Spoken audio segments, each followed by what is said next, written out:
Magsabunutan daw kami.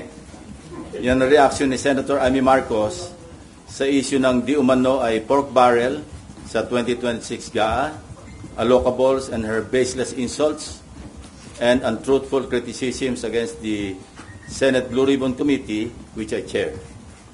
Either Senator Amy thought na piluka yung buhok ko or she was insinuating na bakla ako. Kaya siya nagamo ng sabunutan.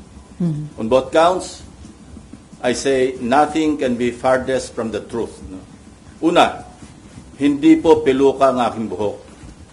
Idugtong ko na rin na walang peke sa mukha ko. Hindi rin pustiso ang ngipin ko. My teeth are all mine. Ulitin ko, walang peke sa anumang bahagi ng aking mukha. Pangalawa, lalong hindi ako bakla. At kung iniisip ni Senator Amy na bakla ako, wala siyang maaaring makita na macho dito sa mundo. Pangalawa, or anyway, please don't get me wrong. I have nothing against homosexuals. It is their choice, and I respect them for that. But as far as I'm concerned, kahit hindi ako kagwapuhan, para sa akin, masarap pa rin na maging tunay na lalaki. At tulad ni Tito Soto at Kiringo Hunasan, macho din po ako. Lalaking lalaki. Period. End of discussion.